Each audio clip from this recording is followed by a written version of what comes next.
छठ पूजा व्रत कथा विधि। सूर्य षष्ठी महात्म्य। भगवान सूर्य जिन्हें आदित्य भी कहा जाता है, वास्तव एकमात्र प्रत्यक्ष देवता हैं। इनकी रोशनी से ही प्रकृति में जीवन चक्र चलता है। इनकी किरणों से ही धरती में प्राण का संचार होता है और फल फूल अनाज और शुक्र का निर्माण होता है। यदि वर्षा का आकर्षण करते हैं और ऋतु चक्र को चलाते हैं। भगवान सूर्य की इस अपार कृपा के लिए श्रद्धा पूर्वक समर्पण और पूजा उनके प्रति कृतज्ञता को दर्शाता है। सूर्य षष्ठी या छठ व्रत इन्हीं आदित्य सूर्य भगवान को समर्पित है।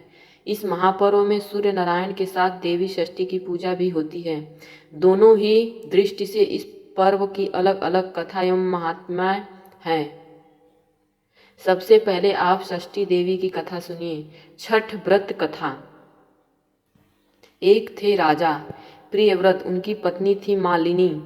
राजा रानी ने संतान होने से बहुत दुखी थे। उन्होंने महर्षि कश्यप से पुत्रेष्ठ यज्ञ करवाया। यज्ञ के प्रभाव से मालिनी गर्भवती हुई, परंतु 9 महीने बाद जब उन्होंने बालक को जन्म दिया तो वह मृत पैदा हुआ।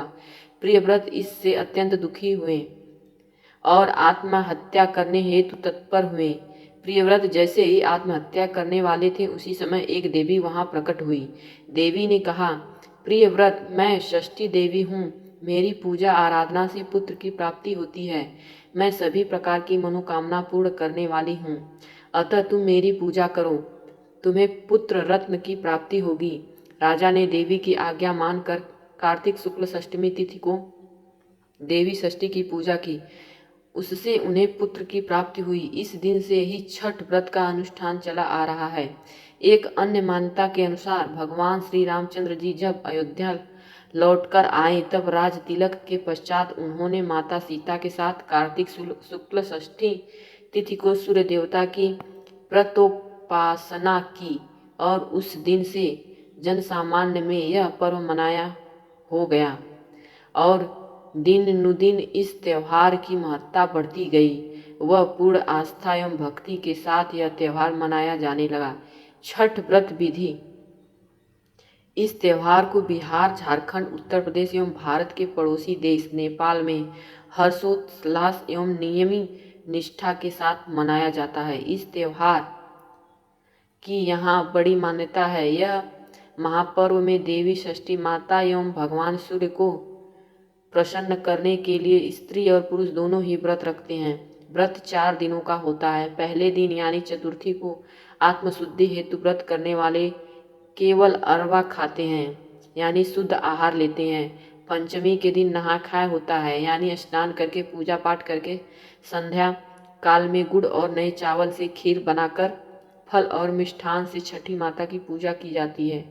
फिर व्रत करने वाले कुमारी कन्याओं को एवं ब्राह्मणों को भोजन करवाकर इसी खीर को प्रसाद के तौर पर खाते हैं। षष्ठी के दिन घर में पवित्रता एवं शुद्धता के साथ उत्तम पकवान बनाए जाते हैं। संध्या के समय पकवानों को बड़े बड़े बांस के डालों में भरकर जलाशय के निकट यानी नदी, तालाब, सरोवर पर ले जाया जाता है। इन जलाशयों में ईख का घर बनाकर उन पर दिया जलाया जाता है। व्रत करने वाले जल में स्नान कर इन डालों को उठाकर डूबते सूर्य एवं षष्ठी माता को अर्घ देते हैं।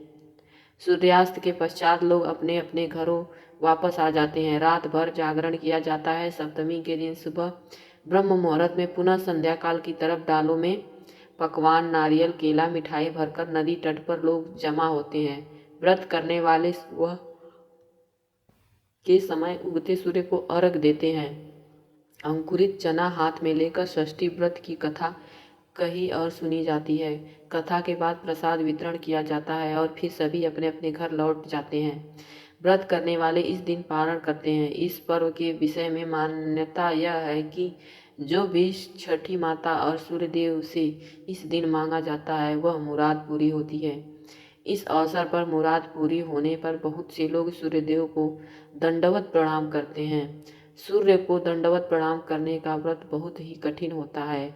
लोग अपने घर में कुल देवी और देवता को प्रणाम कर नदी तट तक दंड देते हुए जाते हैं। दंड की प्रक्रिया इस प्रकार से है। पहले सीधे खड़े होकर सूर्यदेव को प्रणाम किया जाता है और फिर लेट की ओर जमीन पर लेट दाहिने हाथ से जमीन पर एक रेखा खींची जाती है। प्रक्रिया नदी तट तक पहुंचने तक बार बार दोहराई जाती है। और हाँ, ऐसी आध्यात्मिक जानकारी के लिए हमारे चैनल को लाइक, सब्सक्राइब और शेयर करें। धन्यवाद।